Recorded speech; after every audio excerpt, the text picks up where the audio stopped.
Hesab edirəm ki, bugünkü günümüzün reallığı ondan ibarətdir ki, Ramiz Mehdiyev işi ilə bağlı həbslər başlanıb.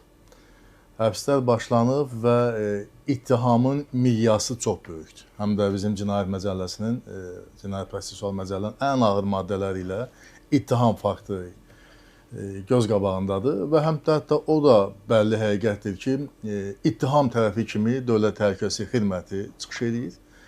Və Dövlət Təhlükəsizlik Xidmətinin biz onun missiyası və fəaliyyətini nəzərə alsaq, deməli söhbət məhz dövlətə qarşı cinayətdən, dövlət təhlükəsizlik məsələlərindən gedir. Və eyni zamanda Səbail rayon məhkəməsinin də məlum qərarı var və o da məhz Dövlət Təhlükəsizlik Xidmətinin ittihamlarına əsaslanıb bu qərarı qəbul edib. İndi hələ ki istintaq prosesi getməkdədir, amma prosesin gedişatında çıxan reallıqlar. Reallıqların birincisi onunla bağlıdır ki, deməli, məlum o mətbuatda gedən Ramiz Mehdiyevin Moskvaya ünvanladığı məktub var idi. Həmin məktubun artıq mətbuatda getməyən, amma redaktə olunmuş versiyası tapılıb. Mənə elə gəlir ki, bunun səbəbi onunla bağlıdır ki, yəni Əli Kərimlinin bir hüquqşünas olaraq istifadə etmək istəyiblər. Həm də onsuz da o bağlılıq var idi ki, bir hüquqşünas olaraq sizin də burada əlavəniz, tövsiyəniz, təklifiniz və s. Mənə elə gəlir ki, bu redaktə məsələməsi onunla bağlıdır. İkincisi, Əli Kərimli özünü daha çox bilirsiniz ki, qərbyönümlü siyasət kimi ictimai fikrə sığıyıb. Amma reallıq başqa bir vəziyyəti diktə eləyir.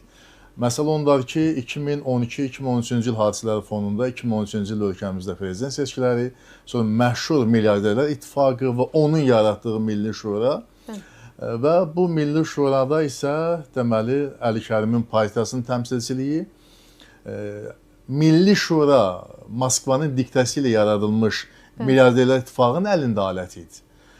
Və bu alətin özü isə xalq cəbhəsindən bir alət kimi istifadə edirdi.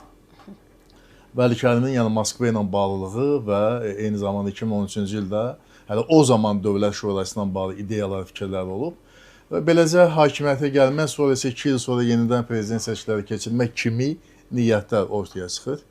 Yəni bu məsələlər araşdırılır və hesab edirəm ki, artıq məlum hadisə ilə 2012-2013-cü reallığı ilə bağlı xeyli insanlar da dindirilir, bu prosesdə olan insanlar dindirilir ki, həqiqət tam şəkildə üzə çıxsın. Və mənə elə gəlir ki, bu hal-hazırki vəziyyətdə indi hörmətli Natiq bəyin söylədiyi informasiyanın biraz kasallığı, sanki informasiyanın biraz azlığı, bu daha çox əslində onun ifadəsidir ki, miqyas çox böyükdür. Miqyas həddindən artıq böyükdür və əgər 50 nəfərlik Dövlət Şurası, Azərbaycanda hakimiyyəti zəbt etmək, dövlət seviliş etmək və s. kimi məsələ, bilirsiniz ki, bunun üçün qüvvə lazımdır, bunun üçün maliyyə qüvvəsi lazımdır, kadrlar lazımdır və yəni bu asan sıradan bir məsələ deyil, çox ağır mən deyərdim bir məsələdir. Bir tarixçilərin bir məşhur ifadəsi var, inqilab nədir? Sual verir, inqilab nədir? İnqilab başdan dövlət sevilişdir. Və sonra dövlət sevilişi nədir? Baş tutmayan inqilabdır. Əslində bu bir inqilab kimi də onların öz məntiqi ilə desək. Amma bu təlatümlər o demək deyil ki, bütün bu, necə deyək, o icebergin görünməyən hissələri elə görünməmiş qalacaqlar. İndi hal-hazırda o icebergin görünməmiş hissələrinin üzə çıxarılması prosesi getməkdədir. İcazənizlə Elman mən bir-iki məsələ aydınlaşdıraq ki, izləyicilərimiz üçün də aydın olsun. Biz ictimaiyyət üçün danışırıq da, biz sizlə oturub çay da içə bilərdik, normal da söhbət eləyə bilərdik, mənim üçün çox xoşdur. Suallar yaranır. Bax, 12-ci, 13-cü il hadisələrdə Milli Şuranın yaranması, Milyarderlər İttifaqı, mediada, internetin indi elə bir çağıdır ki, arxivlər var da, arxivlər yanmır, o mənada yanmır. Məsələn, hörmətli Rauf Arifoğlu bununla bağlı illər öncə bundan açıqlamalar verir. Müsavat Partiyasının bəyanatı var 14-cü ildə, Milli Şuradan çıxanda. Niyə araşdırılmırdı? Niyə araşdırılmırdı da, nə mani olur? Ramiz Mehdiyev o qədər dağ boyda bir figur idimi ki, o vaxt bunu araşdırmaq mümkün olmaz. Ciddiyə mi alınmır? Yəni, üzr istəyirəm də mən suallarımı bitirim, siz ona sonra cavab verərsiniz. Və yaxud da Ramiz Mehdiyevin fəaliyyətini 19-cu ilə qədər və 19-cu ildən sonra kimi götürsək, 19-cu ilə qədər yüksək dövlət vəzifəsində çalışan bir məmurdur və deyirlər ki, o vaxtda hamı deyirdi ki, daxili siyasətin dizaynında çox mühüm rol alıb. Demirəm birinci rol alıb, amma çox mühüm rol alıb. İndi məsələn, bir A, B kimisə, bir məmuru çağıracaqlar, deyəcəklər ki, məsələn, 17-ci ildə Ramiz Mehdiyevlə görüşmüsən. Nə deyib sənə və yaxud da sən nə deyib? Xahiş edirəm. Yox, bir dəqiqə, o sözümün canını gətirin. Sualınızı vermədiniz. Onda nə deyəcək ki, Ramiz Mehdiyev böyük adam idi, ikinci şəxs idi ölkədə, çağırıb məndən. Ya müxalifət lideri olsun. Fərqi nədir? Məsələn, Əli Kərimin Ramiz Mehdiyevlə görüşməsi özü-özlüyündə cinayətdirmi? Cinayət deyil, amma bu siyasi məsuliyyətdə bu onu irəli, əgər belə bir fakt varsa, bu onu irəli çəkir ki, illərdir yalan danışıb. Yalan danışıb. Bu yalanı da sandıqda gömmək lazımdır da, seçkidə gömmək lazımdır. Hüquq mühafizə orqanları belə işləməməlidir axı. Siyasi qərarı xalq verəcək. Hüquqi qərarı kim verəcək? Məsələ ondadır ki, onu haqlısınız. Bəli, Ramiz Mehdiyevin 2019-cu ilə qədərki fəaliyyəti və 19-cu ildən sonraki. Hal-hazırda əsas fokus 2019-cu ildən sonraki məsələlər. Amma o birisi 2012-13-də olub axı Milli Şura. Amma eyni zamanda istintaq prosesində Əli Kərimin evindən tapılan sənədlər həm də o dövrə, yəni Ramiz Mehdiyevin yüksək dövlət postu tutduğu dövrə də qayıtmaq və araşdırma məsələlərini gündəmə çıxarıb və ilk baxışdan son 6 il tədqiq ediləcəkdisə ki, bu adamın dövlətçiliyə qarşı çıxışı məsələləri. Amma indi isə yeni faktlar, yəni Kərimin həbsi fonunda yeni faktlar güzə çıxıb, artıq həmin dövrə qayıdış və həmin dövrə qayıdış fonunda kiminsə Ramiz Mehdiyevlə görüşü öz-özünə cinayət halı deyil.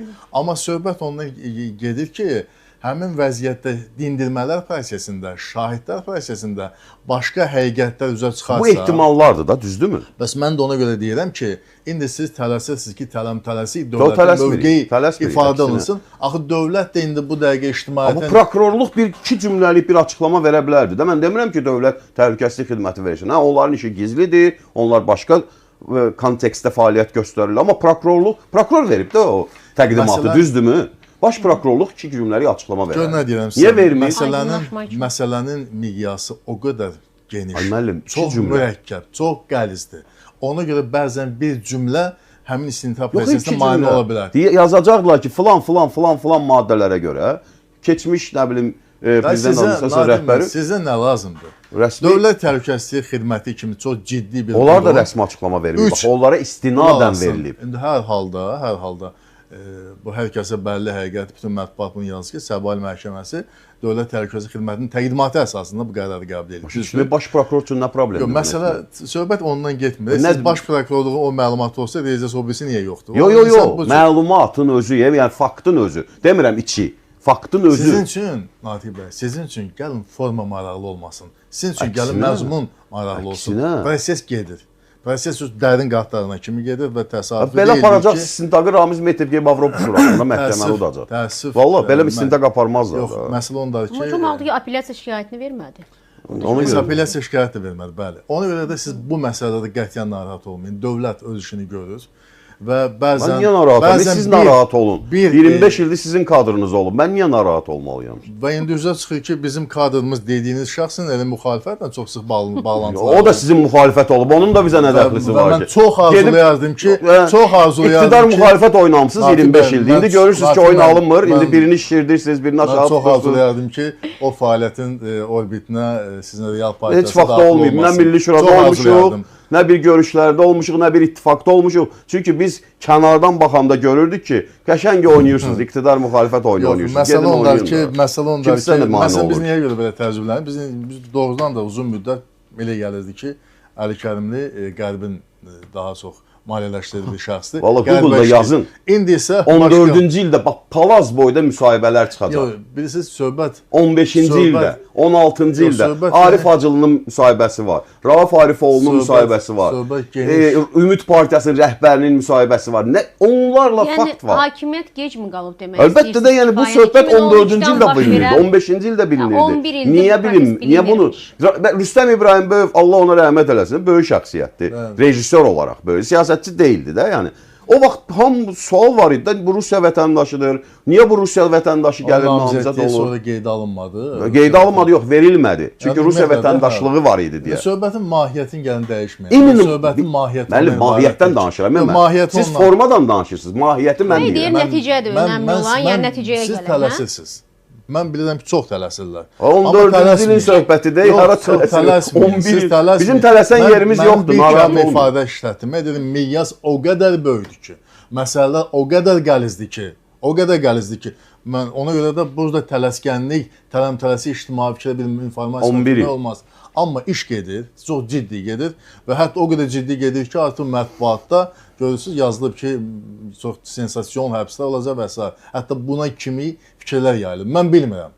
Məndə o informasiya yoxdur. Əlbəttə. Ki, bu hansı miqyaslı həbslər olacaq, bu hansı dairəni əhatə edəcək, məndə bu vaxt qətiyyən məlumat yoxdur. Amma bir şey bilirəm ki, Ramiz Mehdiyev işi ilə bağlı, ona irəli sürülmüş Dövlət Təhlükəsizlik Xidməti ittihamları ilə bağlı çox ciddi proses getməkdədir. Bayaq söyləydim, icebergin biz hələ görünən hissəsindən danışırıq deyə. Amma görünməyən hissəsi o qədər suyun altındadır ki, bu dəqiqə o böyük vaxt, zaman tələb eləyir, kadr potensialı tələb eləyir, işçilər istintaq prosesinə aparmaq üçün tələb eləyir. O 50 nəfərdən 3-ünü bildik, 4-ünü bildik. Yəni miqyas çox böyük. 45 nəfər hamısı yapın üzvü olsa, yapıda yüksək vəzifələrdə tutmuş olsa, bu siyasi məsuliyyət yaradır yəni, sizdə. Yəni siz ehtimallardan danışırsınız. Yox, axı siyasi məsuliyyət yaradırmı? Sualdır bu. Yox, məsələ ondadır ki, hüquqi demirəm ha.